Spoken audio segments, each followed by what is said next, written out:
Vida Sustentável com Gorete Santos e hoje com o convidado Bruno Cavalcante, que é diretor de Fiscalização de Infraestrutura e Desenvolvimento Urbano do Tribunal de Contas do Estado do Piauí, a quem desejo uma ótima tarde.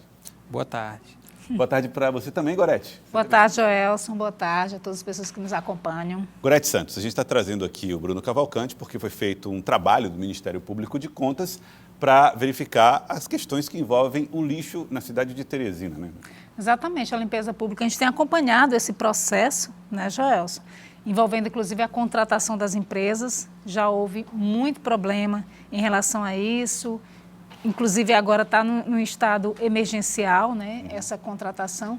E o Tribunal de Contas do Estado tem acompanhado todo esse processo para verificar, né, a forma como se dê essas contratações, possíveis divergências.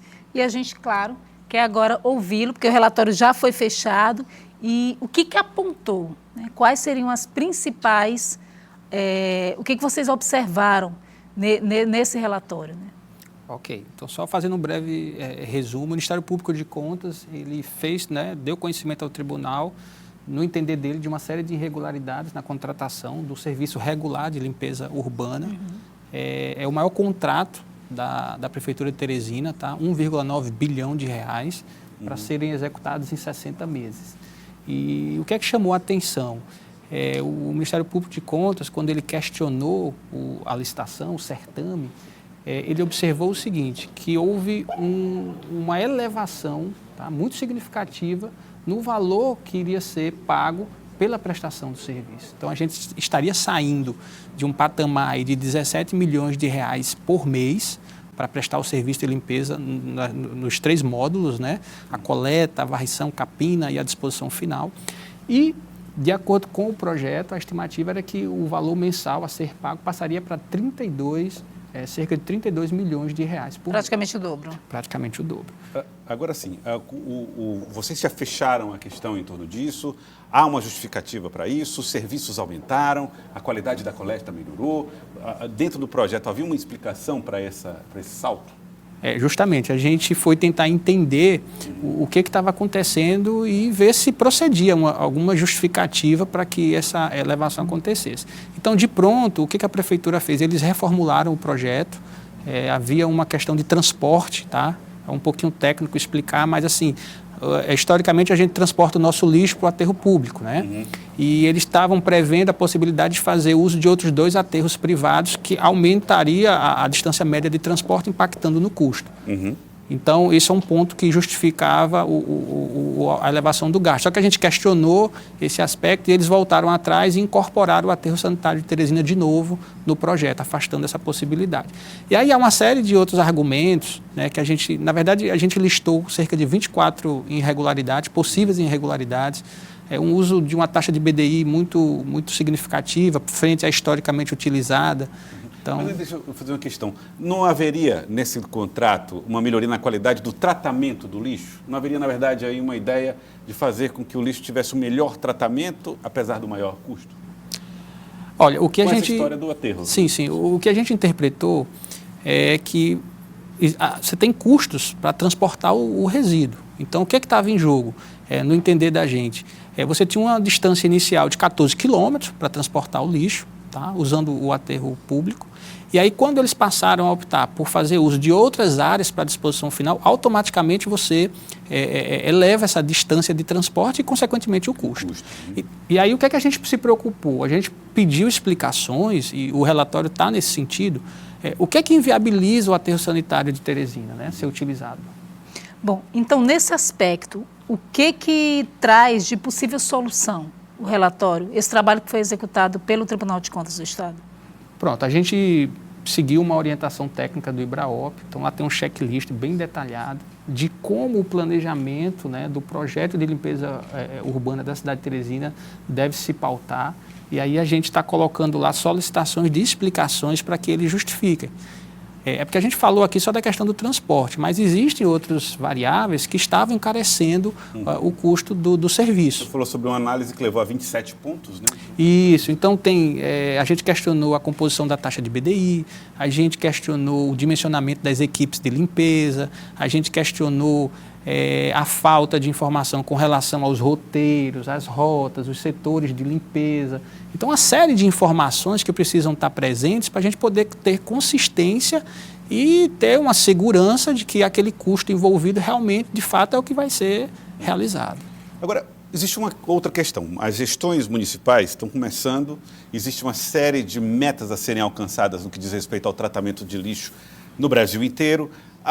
Como é que o Tribunal de Contas do Estado vê a capacidade dos municípios piauienses de atender a tudo aquilo que é exigido em relação a esse tratamento, a esse cuidado? A gente reconhece que é um desafio para o gestor público, né, fazer a disposição do lixo de forma regular, ou seja, adotar os aterros sanitários. Até cerca de 2 anos atrás, a realidade do estado do Piauí era bem ruim com relação a esse aspecto. Praticamente todos os municípios, com exceção da capital, fazendo a sua disposição em lixões. E assim, o que a gente percebeu? E é nesse sentido que a gente instaurou um trabalho lá no tribunal, né, que foi o levantamento, foi tentar entender por que o gestor público, que tipo de dificuldade o gestor público tinha em não conseguir viabilizar a destinação correta dos seus resíduos, né? Então, esse é basicamente o problema que a gente enfrentou com esse trabalho do levantamento, né, que foi mencionado aqui. Que seria uma questão de custos? Isso. A gente percebeu o seguinte, a limpeza pública, de um modo geral, no trabalho que a gente fez, né, é da ordem de cerca de 258 milhões de reais. Então, o que acontece? A gente queria entender qual seria o impacto para os municípios, de um modo geral, né, se eles tentassem contratar serviços de disposição final, né?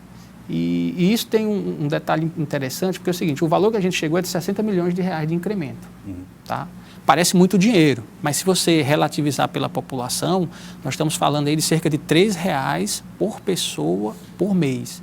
Então, vamos supor, um município de 10 mil habitantes, a perspectiva é que ele gastaria aí em torno de R$30 mil por mês, né, caso ele viesse a disponibilizar o seu lixo num aterro sanitário, dentro da solução, do arranjo que a gente propôs no trabalho. E a gente não teria esses problemas que a gente vê nas imagens aí, né? Que aí sabe que tem uma série de consequências, tanto ambiental quanto para a saúde da população.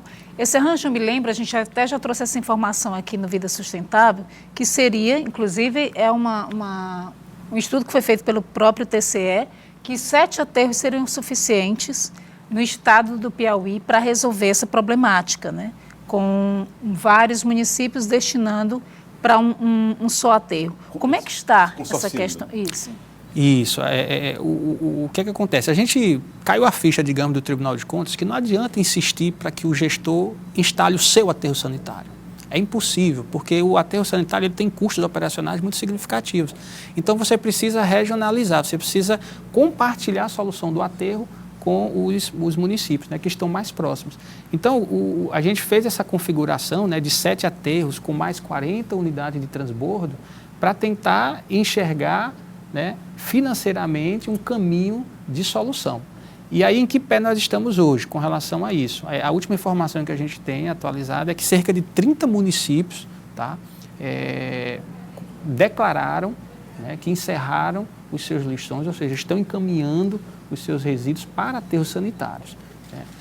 E aí, o passo seguinte desse trabalho é fazer um monitoramento para avaliar se, de fato, não é só uma declaração de contratação, né? Se está realmente havendo despesa, ou seja, pagamento pelo efetivo encaminhamento do resíduo. Eu quero agradecer a presença e a participação do senhor Bruno Cavalcante, diretor de Fiscalização de Infraestrutura e Desenvolvimento Urbano do Tribunal de Contas do Estado. Muito obrigado pela presença aqui no Jornal do Piauí. Opa, eu que agradeço a disposição. Muito obrigado, Gorete. Até mais, Gelson. Até a próxima semana. Até o nosso próximo encontro aqui no nosso Vida Sustentável. Muito obrigado. Aliás, Gorete, também você pode acompanhar o Vida Sustentável no canal 5.2, não é isso, Gorete? Exatamente, viu, Gelson? Amanhã, sábado, inclusive tem programa novo, né? Acompanhem lá, gente, por favor, 5.2, trazendo muito mais material sobre sustentabilidade. Muito bem, Gorete Santos. Obrigado, Gorete. Obrigado, doutor Bruno. Obrigado pela presença aqui no nosso Jornal do Piauí.